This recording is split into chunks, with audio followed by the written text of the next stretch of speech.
Bonjour à toutes et à tous, pas de chance, du soleil pour le bac, regardez les prévisions d'Evelyne Delia, beaucoup de soleil en effet cet après-midi. Et parmi les thèmes sur lesquels les candidats ont planché, nous avons retenu « Respecter tout être vivant, est-ce un devoir moral ?» Ou alors « Suis-je ce que mon passé a fait de moi ?» Ou bien encore, la politique échappe-t-elle à l'exigence de vérité? Très intéressant dans le contexte actuel.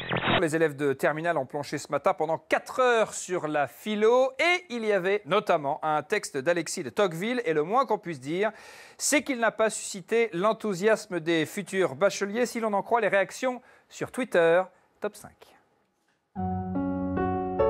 Vrai que Tocqueville, je sais pas qui c'est, mais c'est du charabia ce qu'il raconte. Déjà le mec il s'appelle Tocqueville, rien que son nom est inexplicable, et vous voulez que j'explique sa thèse, moi. Tocqueville, j'ai juste dit qu'il était du 19e siècle, mais je sais pas d'où il vient, le FDP. Tocqueville, je suis fier de te dire que je te nique ta mère. S'il y a des descendants de Tocqueville sur Twitter, je vous invite à enculer vos morts. Le thème de l'épreuve, c'était « Doit-on tout faire pour être heureux ?» Voilà. Et donc, un élève a écrit « Il en faut peu pour être heureux, comme le chantaient les sept nains ». Un autre a aussi écrit « Vivre heureux, c'est parfois simple. Un bon canapé, une bière, un match, bref, rien à faire. » Ma troisième partie, donc, j'ai dit qu'en fait, le message pouvait être compris de différentes façons et donc on n'avait pas un message unique qui pouvait être transmis par rapport à l'art. Thierry Aimès, commentaire du prof. C'est une bonne élève. Le plan tient la route. En fait, j'écoutais pas vraiment. Ah oui, d'accord. On a tiré une drôle de voix. Merci d'être venu. Nicolas Sarkozy, à 7h du matin, rappelait que lui aussi, il a été jeune et qu'il avait passé le bac. Relativement angoissé, confie-t-il. Tout est dans le relativement. Et d'ailleurs, il veut aider les candidats de 2015 à relativiser. Il leur a délivré le message suivant. Le bac, c'est dur avant, mais c'est tellement bon quand c'est passé. Ce qui n'est pas très français. Non, c'est pas français, puis ce sera pas la meilleure citation de Nicolas Sarkozy. Ouais. D'autres préfèrent plaisanter pour évacuer le stress et en appellent à la ministre de l'Éducation. Bonjour Najette, si ça tombe sur La raison et le réel, je te tue. La question est la suivante. Qui a épousé Beyoncé en avril 2008 ? Je veux faire un you-you avant même de dire la question, la réponse. J'ai envie de crever.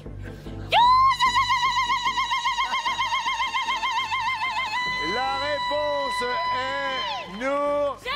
Jay-Z est la bonne réponse.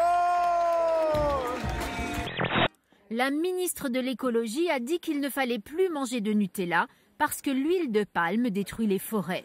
Depuis, les Italiens ne décolèrent pas. Certains citoyens italiens se montrent très virulents. Vous les Français, ne nous brisez pas les noix avec le Nutella et tartinez vos baguettes avec votre pâté de thon pourri. Et rendez-nous la Joconde. Questa nostra casa. Notre maison court à la ruine, dit le pape aujourd'hui, et cela touche tout le monde, surtout les plus pauvres. Notre maison, c'est la Terre, menacée par le réchauffement climatique. Et le pape publiera demain une encyclique d'un genre inédit sur le climat, appelant tout le monde, et spécialement les nations riches, à être plus responsables. Le pape, en sauveur de la planète, c'est le thème d'une fausse bande-annonce d'un film hollywoodien fabriqué au Brésil. To save our world. One man, come on, Francis, will risk it all. Pour sauver le monde, un homme va risquer tout, dit la voix off. Francis!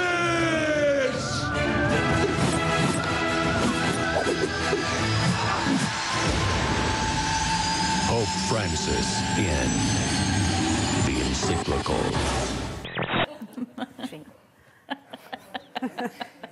Ne changez rien. Se toucher le nombril avec la main passée derrière le dos, voici le Belly Button Challenge, le défi du nombril. Ce phénomène mondial vient de Chine où des milliers d'internautes ont tenté l'expérience. Le test tend à démontrer que le corps est parfaitement proportionné, sauf que scientifiquement, il ne prouve rien. Pire, il est dangereux, des médecins le déconseillent, le risque d'une luxation de l'épaule est bien réel. Mais c'est une bonne idée, Aurélie. Hein. Je vais y penser. Non, love you sur chaque sein. Ouais, et vous dites au mec qu'il manque le i.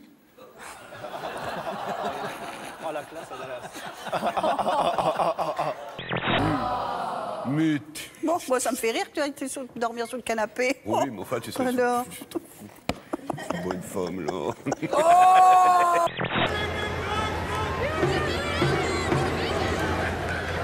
On est arrêté, on donne pas trop de solutions aux porteurs de balles.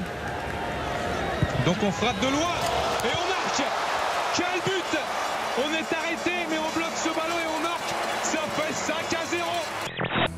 Quelques minutes plus tard, ils seront électrocutés avant d'être saignés et ébouillantés. Mais elles sentent plus rien. Jusque-là, rien de bien différent de l'industrie volaillère française. Ce qui choque ici, c'est l'incroyable démesure. Ici, on transforme plus de 330 000 poulets par jour. Estomaqué, Guylaine n'a pas le temps de souffler. La visite continue au rythme de la samba des poulets.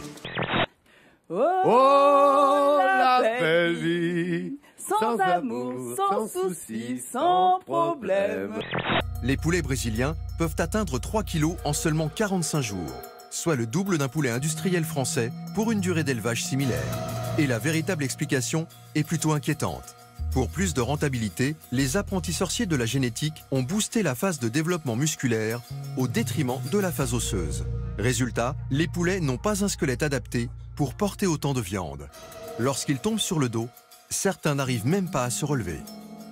Dans la rubrique, la rédaction du JT a aimé l'humour de cet Américain qui habite près d'un aéroport et qui a inscrit en lettres géantes sur le toit de sa maison « Welcome to Cleveland ». Jusqu'ici, rien de drôle, si ce n'est que nous ne sommes pas à Cleveland, mais à Milwaukee, dans le Wisconsin, de l'autre côté des Grands Lacs, à 7 heures de voiture de Cleveland. Et depuis 27 ans, sa blague fait peur aux passagers des avions en approche pour atterrir. Ouais, nique les clones. L'entourage, l'ancien bébé, ça fait nique les clones. Le saloon, j'ai dit nique les clones. Nous sommes forever.